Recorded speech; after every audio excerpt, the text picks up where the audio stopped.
السلام عليكم ورحمة الله وبركاته. نحمده ونصلي على رسوله الكريم أما بعد. فقد قال الله تعالى في القرآن العظيم والفرقان المجيد بعد أعوذ بالله من الشيطان الرجيم بسم الله الرحمن الرحيم. وأوحينا إلى موسى أن اضرب بعصاك البحر فانفلق فكان كل فرق كالطود العظيم. சதகல்லாஹுல் அஸீம். அல்லாஹ்வுடைய மாபெரும் கிருபையால் 15 தராவீஹ் நிறைவடைந்திருக்கிறது. இன்றைக்கு ஓதப்பட்ட பல்வேறு வசனங்களில் ஒரு வசனத்தை நம்முடைய சிந்தனையாக எடுத்துக்கொள்கிறோம். இன்றைக்கு பல நபிமார்களுடைய வரலாறுகள் உண்டு.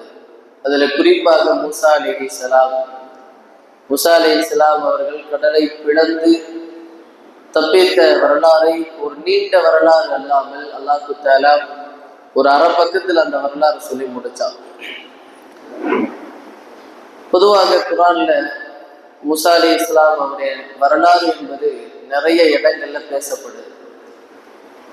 எங்கெல்லாம் மூசா அலைஹிஸ்ஸலாமுடைய வரலாறு பேசப்படுதோ அப்ப அங்கெல்லாம் மூசா அலைஹிஸ்ஸலாம் அவர்களை விட்டும் பிரிக்க முடியாத ஒரு வஸ்து சேர்த்து கூறப்படும். அது என்ன அப்படின்னு சொன்னா, மூசா அலைஹிஸ்ஸலாம் அவருடைய அசா, மூசா அலைஹிஸ்ஸலாம் அவருடைய குச்சி, கைத்தடி இருக்குல்ல, அந்த கைத்தடியை மாத்திரம் இன்றைக்கு நம்முடைய தராவியின் சிந்தனையில பார்க்கலாம். அந்த கைத்தடிக்குன்னு ஒரு வரலாறு இருக்கு. அல்லாஹ் தஆலா ஆதம் அலைஹிஸ்ஸலாம் அவர்கள் பூமியில இறங்குற பொழுது ஒரு 5 விஷயத்தை இந்த பூமிக்கு எடுத்துட்டு வந்தாங்க. ஒன்றாவது, ஆதம் அலைஹிஸ்ஸலாம் அவர்களுக்கு என்று ஒரு கைத்தடி இருந்துச்சு, பௌது மரத்தினுடைய அந்த கைத்தடி, அந்த மரத்துல இருந்து எடுக்கப்பட்ட ஒரு குச்சி. இரண்டாவது, மூசா அலைஹிஸ்ஸலாம் அவர்களுடைய அசா, சொர்க்கத்துல மஞ்சள் நிற மரத்தில இருந்து ஒடிக்கப்பட்ட ஒரு கிளை. அந்த கிளையை மூசா அலைஹிஸ்ஸலாம் அவருடைய அசாவாக ஆதம் அலைஹிஸ்ஸலாம் அவர்கள் எடுத்துட்டு வந்து அவர்கள் பயன்படுத்தினார்கள். அவர்கள் பயன்படுத்தி அப்படியே வாரிசு தொட்டு வாரிசாக கடைசியில ஷுவைப் அலைஹிஸ்ஸலாம் அவர்களுக்கு கிடைத்தது. அதை நாம் பிறகு பார்க்கலாம். மூன்றாவது, அத்தி மரத்தினுடைய விதைகள் அல்லது இலைகள், இவைகளை ஆதம் அலைஹிஸ்ஸலாம் அவர்கள் பூமிக்கு இறங்குறப்ப எடுத்துட்டு வந்தாங்க. நான்காவது, ஹஜ்ருல் அஸ்வதினுடைய கல்லு, அதை வரும்போது எடுத்துட்டு வந்தாங்க. ஐந்தாவது, சுலைமான் அலைஹிஸ்ஸலாம் அவருடைய மோதிரம், அங்கோட்டி, அவர்களுடைய மோதிரத்தை ஆதம் அலைஹிஸ்ஸலாம் அவர்கள் வரும்போது எடுத்துட்டு வந்தாங்க. இப்ப இந்த 5 விஷயத்துல இரண்டாவது சொல்லப்பட்ட மூசா அலைஹிஸ்ஸலாம் அவருடைய அசா, அந்த கைத்தடி குச்சி என்பது சொர்க்கத்தினுடைய மரத்திலே இருந்து எடுத்துக்கொண்டு வரப்பட்டவை. அந்த குச்சியினுடைய தோற்றம் எப்படி அப்படின்னா, அதனுடைய தலையில 2 கிளை மாதிரி இருக்கும். இப்ப நம்ம அலக்கு வச்சிருப்போம்ல, இந்த ஊர்ல சில அருவாய் இல்லாம குச்சியை வச்சு கட்டியிருப்பாங்க சில அலக்கெல்லாம், இப்படி வச்சு இந்த 2 அலக்கு கிளை மாதிரி இருக்கும். அந்த மாதிரி மூசா அலைஹிஸ்ஸலாம் அவருடைய கைத்தடி என்பது அவருடைய தலையில 2 கிளை மாதிரி இருக்கும். இரவு நேரங்கள்ல அந்த 2 கிளைகளில இருந்து வெளிச்சம் வரும் என்பதாக தஃசீர்கள்ல எழுதுறாங்க. இப்ப அந்த குச்சி என்பது, அந்த கைத்தடி என்பது குர்ஆன்ல எந்தெந்த இடத்துல எல்லாம் கூறப்படுது அப்படின்னு சொன்னா, 16வது ஜுஸுவில மூசா அலைஹிஸ்ஸலாம் அவர்களுக்கு அல்லாஹ் தஆலா நுபுவத்து கொடுக்கிற பொழுது மூசா அலைஹிஸ்ஸலாம் இடத்துல கேட்கிறார், காலியா மூசா இமான் துல்கிய காலியா மூசா உமா தில்க பியமீனிக யா மூசா, மூசாவே உன்னுடைய வலது கரத்துல என்ன இருக்குது அப்படின்னு அல்லாஹ் கேட்கிறப்ப மூசா அலைஹிஸ்ஸலாம் சொன்னார்கள், காலகியா அஸா, இது என்னுடைய குச்சி, அத்தவக்கவு அலைஹா வ அதுஷு பிஹா அலா கனமி வலிய பிஹா மஆரிபு உக்ரா. இதை குச்சியை வச்சு நான் என்ன செய்வேன்னா அப்படியே சாய்ச்சி படுத்துக்குவேன். இந்த குச்சியை வச்சு இலைகளை உடைச்சி ஆடுகளுக்கு நான் மேய்க்கிறதுக்கு கொடுப்பேன். இன்னும் மற்ற வேலைகள்லாம் இந்த குச்சியை வச்சு நான் செய்வேன். அது மற்ற வேலைகள் என்னன்னா அப்படிங்கிறது குர்ஆன்ல வரல, தஃசீர்கள்ல எழுதுறாங்க. மூசா அலைஹிஸ்ஸலாம் அந்த குச்சியை வச்சு என்ன செய்வாங்க அப்படின்னு சொன்னா, கிணத்துல தண்ணீர் இறைப்பாங்க. இப்ப அந்த குச்சியின் இடத்துல தனியா பேசுவாங்கல்ல மூசா அலைஹிஸ்ஸலாம். சில பேர் இடத்துல ஹேபிட் இருக்கும், என்னன்னா சில பொருள்கள் இடத்துல பேசுற ஹேபிட். சில பேர் தன்னுடைய வண்டிகிட்ட பேசுவாங்க, சில பேர் இப்படி யாராச்சும் ஒரு பொருள்கிட்ட பேசுற ஹேபிட் இருக்கும். இப்ப மூசா அலைஹிஸ்ஸலாம் என்ன செய்வாங்கன்னா அவருடைய அசான் இடத்துல பேசுவார்களா. அவ பேசுறப்ப கொஞ்சம் உள்ளம் கொஞ்சம் ஆறுதலாக இருக்கும் மூசா அலைஹிஸ்ஸலாம் அவங்களுக்கு. இப்ப அந்த குச்சிய ஊண்டி வச்சுட்டு அவர்களுக்கு என்ன பழம் தேவைப்படுதோ அந்த பழத்தை அந்த குச்சியின் மூலமாக மூசா அலைஹிஸ்ஸலாம் அவர்கள் உற்பத்தி செய்து கொள்வார்கள். இப்படியாக பல வேளைகள் அந்த ஒரே ஒரு அசாவை வைத்து மூசா அலைஹிஸ்ஸலாம் அவர்கள் செய்து கொள்வார்கள். இப்ப அந்த அசா, அந்த குச்சி என்பது குர்ஆன்ல 3 இடங்கள்ல அதனுடைய வரலாறுகள் சொல்லப்படுது. ஷுவைப் அலைஹிஸ்ஸலாம் அவங்க இடத்துல இருந்துச்சு. அதற்கு பிறகு ஷுவைப் அலைஹிஸ்ஸலாம் அவங்க இடத்துல மூசா அலைஹிஸ்ஸலாம் ஒரு 8 ஆண்டு காலம் வேலை செஞ்சு அவர்களுடைய மகளை சஃபூரா அம்மாவை திருமணம் முடிச்சாங்க. திருமணம் முடிக்கிறப்ப மூசா அலைஹிஸ்ஸலாம் அவர்களுக்கு அன்பளிப்பாக ஷுவைப் அலைஹிஸ்ஸலாம் அந்த குச்சியை கொடுத்தார்கள், அந்த அசாவை கொடுத்தார்கள். இப்ப மூசா அலைஹிஸ்ஸலாம் அவர்களுக்கு சொந்தமானது அந்த அசா. இப்ப குர்ஆன்ல அந்த அசாவை பற்றி 3 வரலாறு சொல்லப்படுது. ஒரு வரலாறு இன்னைக்கு ஓதப்பட்டுச்சு. மீதி 2 வரலாறுகள் அல்லாஹ் தஆலா ஆங்காங்கே சொல்றான். முதல் வரலாறு என்ன அப்படின்னு சொன்னா, இப்ப மூசா அலைஹிஸ்ஸலாம் அவர்களை எதிர்த்து ஃபிரௌன் நிறைய சூனியக்காரர்களை ஒன்று திரட்டுகிறார் மூசா அலைஹிஸ்ஸலாம் அவர்களுக்கு எதிராக. இப்ப மூசா அலைஹிஸ்ஸலாம் அவங்களுக்கு எதிராக நிறைய சூனியக்காரர்கள் ஒன்று திரண்டு எதிர்புறம் நிக்கிறாங்க. இங்க தனியா ஒரு ஆளா மூசா அலைஹிஸ்ஸலாம் நிக்கிறாங்க. இப்ப அந்த சூனியக்காரர்கள் கேட்கிறார்கள், காலியா மூசா இம்மான் துருக்கிய அவ இம்மான் நக்கூன அம்பலம் நல்கா. இப்ப உங்களுடைய சூனியத்தை நீங்க முதல்ல வெளிப்படுத்துறீங்களா, இப்ப நாங்க முதல்ல போடட்டுமா, சூனியம் செய்யட்டுமா அப்படின்னு உடனே மூசா அலைஹிஸ்ஸலாம் சொன்னாங்க, நீங்க முதல்ல செய்யுங்க அப்படின்னு. இப்ப அந்த சூனியக்காரர்கள் தன்னுடைய கையில வச்சிருந்த அந்த கயிறு, குச்சி அதை எல்லாத்தையும் கீழே போட்ட உடனே அது பாம்பாக அப்படியே மாறிடுச்சு. சுற்றி 1,00,000 நபர்கள் வேடிக்கை பார்த்துட்டு இருக்கிறாங்க. ஃபிரௌன் உட்கார்ந்து வேடி பார்த்துட்டு இருக்கான். இப்ப அந்த சூனியக்காரர்கள் கீழே போட்ட உடனே அப்படியே பாம்பா எல்லாம் மாறிடுச்சு. பாம்பாக மாறி 4 திசையிலையும் அந்த பாம்புகள் அப்படியே ஓட ஆரம்பிச்ச உடனே மக்கள் எல்லாம் பதறி அடிச்சு அங்கிருந்து ஓட ஆரம்பிச்சாங்க. இப்ப மூசா அலைஹிஸ்ஸலாமுடைய உள்ளத்திலையும் ஒரு பயம் வந்துச்சு.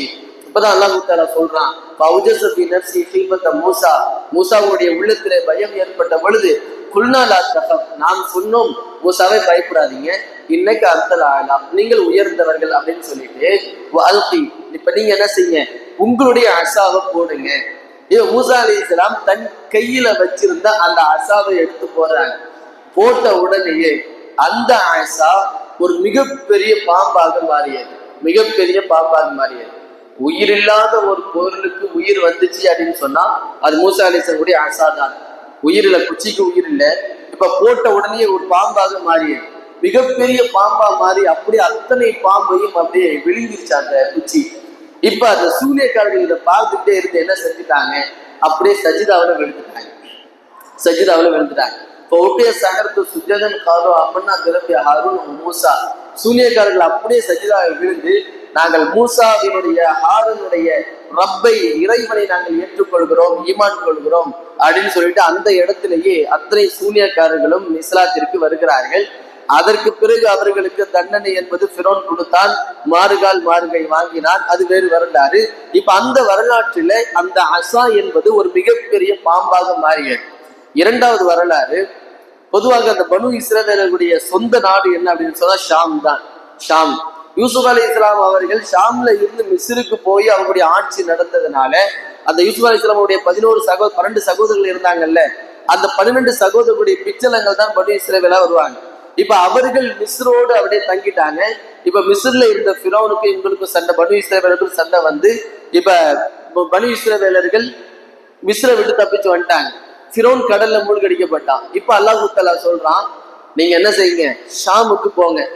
ஷாமுல அமாலிகா அப்படின்னு சொல்லிட்டு ஒரு அரசன் இருக்கிறான், கொடுங்கோல் ஆட்சி செய்து கொண்டிருக்கிறான். இப்ப அவனிடத்துல இருந்த அந்த நாட்டை கைப்பற்றி நீங்க நல்லாட்சி செய்யுங்க அப்படின்னு சொல்லி அல்லாஹ் தஆலா மூசா அலைஹிஸ்ஸலாம் அவங்க கிட்ட சொல்றான். இப்ப மூசா அலைஹிஸ்ஸலாம் 6,00,000 பனி இஸ்ரவேலர்களோடு ஷாமுக்கு போறாங்க. அங்க அந்த அமாலிக்காக எதிர்த்து போராடுவதற்கு, போர் செய்வதற்கு போனவங்க ஷாமினுடைய எல்லையில அப்படி நின்றுட்டாங்க. பனு இஸ்ரவேலர்கள் 6,00,000 பனு இஸ்ரவேலர்கள் ஷாமினுடைய எல்லையில நின்று அந்த அமாலிக்காவுடைய சேட்டையெல்லாம் பாக்குறாங்க. அவன் பயங்கரமான ஆளா இருக்கான், பயங்கர கொடுங்கோலனா இருக்கிறான், பயங்கர சக்தி வாய்ந்தவனா இருக்கிறான். இப்ப அந்த பனு இஸ்ரவேலர்கள் அவனுடைய பலத்தை பார்த்துட்டு அப்படியே பின்வாங்குறாங்க. இது நமக்கு சரிப்பட்டு வராது, மூசா நீங்களும் உங்களுடைய ரப்பும் போய் என்ன செய்யுங்க, சண்டை போடுங்க, நாங்க இங்கேயே உட்கார்ந்துக்கிறோம் அப்படின்னு சொல்லி இவங்க பின்வாங்கிட்டாங்க. இப்ப அல்லாஹ் தஆலா என்ன செய்யறான்னா 40 ஆண்டு காலம் அவங்களுக்கு பனி இஸ்ரவேலர்களை அந்த பாலைவன மணலி அந்த இடத்துல அப்படியே சுத்த விடுறான். எங்க போனாலும் ஒரு முடிவு இருக்காது. காலையில இருந்து ஒரு இடத்துல இருந்து கிளம்புவாங்க, திருப்பி இரவு பார்த்தா திருப்பி எந்த இடத்துல இருந்து கிளம்புனாங்களோ அந்த இடத்துல மீண்டும் சேருவார்கள். 40 வருடங்கள் அவர்கள் தடுக்கப்பட்டார்கள். எந்த ஒரு நாட்டுக்கும் போக முடியல, ஷாமுக்கும் போக முடியல, மிஸ்ருக்கும் எந்த ஒரு நாட்டுக்கும் போக முடியல. அந்த பாலைவன மண்ணிலேயே 40 ஆண்டு காலம் சுத்திக்கிட்டே இருக்கிறாங்க. அப்ப சுத்திக்கிட்டே இருக்கின்ற அந்த காலத்துலதான் மூசா அலைஹிஸ்ஸலாம் என்ன செஞ்சாங்க, அல்லாஹ்விடத்துல துவா செஞ்சு மன்னவ செல்வா உணவு இறங்கிய மன்னவ செல்வா. அந்த மன்னவ செல்வா சாப்பிட்டுட்டு குடிக்கிறதுக்கு தண்ணி இல்லை, பயங்கரமான தாகம். இப்ப என்ன செஞ்சாங்க மூசா அலைஹிஸ்ஸலாம், அவங்களுடைய அசாவை வச்சு ஒரு பாறை இருக்குது, அந்த பாறையில அடிக்கிறாங்க. பாறையில அடிச்ச உடனேயே அந்த பாறையில இருந்து 12 ஊற்றுகள் பிரிகிறது.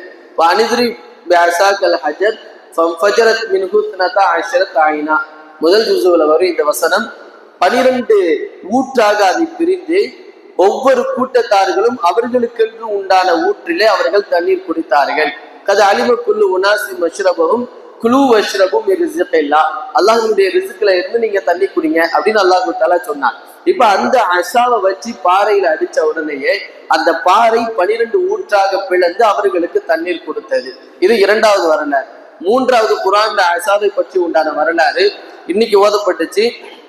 மூசா அலைஹிஸ்ஸலாம் ஃபிரௌன் இடத்துல இருந்து தப்பிச்சு நேரா வந்துட்டாங்க.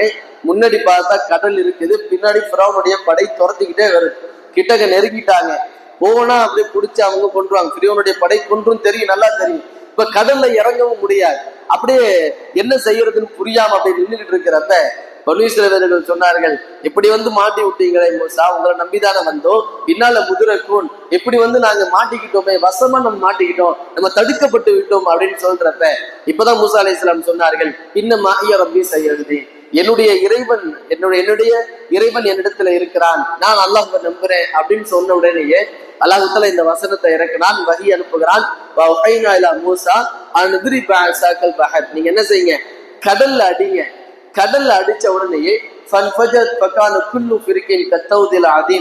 அது மிகப்பெரிய மலையாக அது பாதையாக உருவானது. மலை போன்ற பாதைகள் அப்படியே உருவானது. அந்த உருவான உடனேயே அதுல அப்படியே மூசா அலைஹிஸ்ஸலாம் அவர்களும் அவருடைய தோழர்களும் தப்பிச்சு போறாங்க.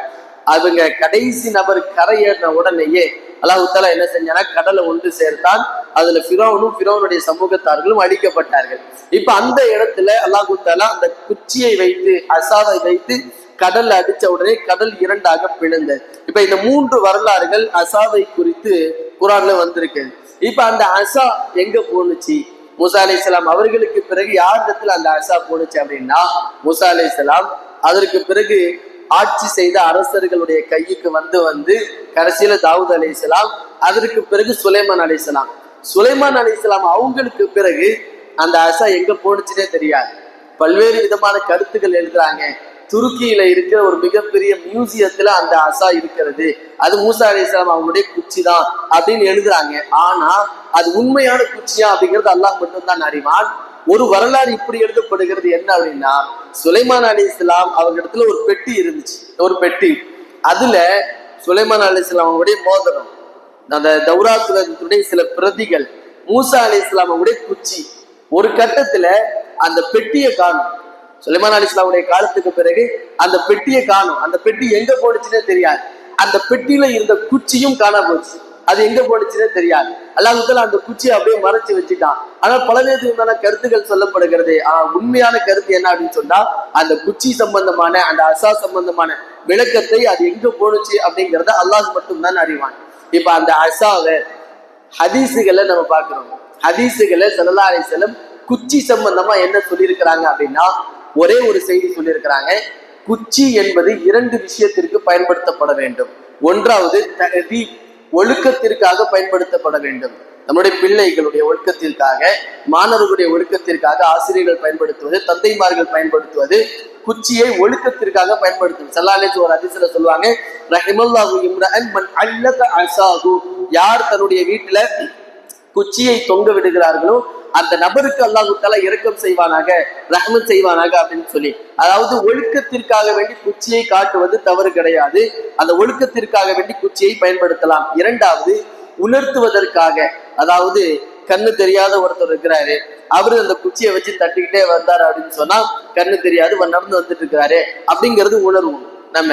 அது மட்டும் இல்லாம இப்ப தொழுதுகிட்டு இருக்கிறோம், தொழுகையில யாரும் குறுக்க போயிடக்கூடாது அப்படிங்கிறதுக்காக வேண்டி சுத்ரா அப்படின்னு சொல்லப்படும் அந்த குச்சியை தூக்கி முன்னாடி வச்சுட்டா யாரும் தொழுக போக மாட்டாங்க. ஸல்லல்லாஹு அலைஹி வஸல்லம் அவங்க இடத்துல ஒரு குச்சி இருந்துச்சு, எப்போதுமே இப்னு மஸ்ஊத் ரலியல்லாஹு அன்ஹு அவங்க இடத்துல அந்த குச்சி இருக்கும். ஸல்லல்லாஹு அலைஹி வஸல்லம் ஏதாச்சும் பிரயாணத்துக்கு போனாங்கன்னா இப்னு மஸ்ஊத் அவங்களுடைய வேலையை நாயகம் தொழுகைக்கு முன்னாடி அந்த குச்சியை கொண்டு போய் சொறி வச்சுருவாங்க. இது ஸல்லல்லாஹு அலைஹி வஸல்லம் அவங்க இடத்துல இருந்த குச்சி. இந்த இரண்டு விஷயங்களுக்காக மட்டும்தான் குச்சி என்பது பயன்படுத்தப்பட வேண்டும், பயன்படுத்தப்படும் என்பதாக ஸல்லல்லாஹு அலைஹி வஸல்லம் மார்க்க அறிஞர்கள் நம்ம சொல்றாங்க. எனவே அஸா என்பது அது அல்லாஹ்வுடைய ஆற்றலை வெளிப்படுத்தும் விதமாகத்தான் மூசா அலைஹிஸ்ஸலாம் அவருடைய குச்சி இருந்தது. மிகப்பெரிய ஆற்றலையும் அது வெளிப்படுத்தியது. கடல் பிளந்தது, பாறையில இருந்து தண்ணீர் வந்தது, அது மிகப்பெரிய பாம்பாக மாறியது. இந்த ஆற்றல் அல்லாஹ் தஆலா எதற்கு வெளிப்படுத்தினா அப்படின்னு சொன்னா, அன்றைக்கு இருந்த மக்களுக்கும் சரி அதற்கு பின்னால் வந்த சமூகத்திற்கும் ஒரு மிகப்பெரிய படிப்பினை உணர்த்துவதற்காக அல்லாஹ் தஆலா ஒரு சாதாரண குச்சியை கொண்டும் கூட அவன் கடலையும் பிளப்பான், பாறையில இருந்து தண்ணீரையும் உருவாக்குவான், அது மிகப்பெரிய பாம்பாகவும் மாற்றுவான். அதை கொண்டு ஈமானை பலப்படுத்த வேண்டும் என்கிற அடிப்படையில் தான் அல்லாஹ் தஆலா அவனுடைய ஆற்றலை வெளிப்படுத்தும் விதமாக அந்த குச்சியை மூசா அலைஹிஸ்ஸலாம் அவர்களுக்கு கொடுத்தான் என்பதாக மார்க்க அறிஞர்கள் எழுதுவார்கள். அல்லாஹ் ரப்பல் ஆலமீன் அவருடைய ஆற்றலை கண்டு அதிகம் நம்முடைய உள்ளத்திலே ஈமானை பலப்படுத்துவதற்கான தௌஃபீக்கை அல்லாஹ் தஆலா தந்தல் புரிவானாக. ஆமீன் யா ரப்பல் ஆலமீன்.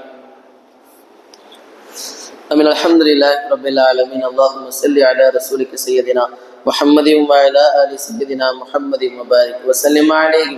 اللهم تقبل منا صيامنا وقيامنا وركوعنا وسجودنا وتضرعنا وتخشعنا وتمم تقصير اعمالنا يا رب العالمين.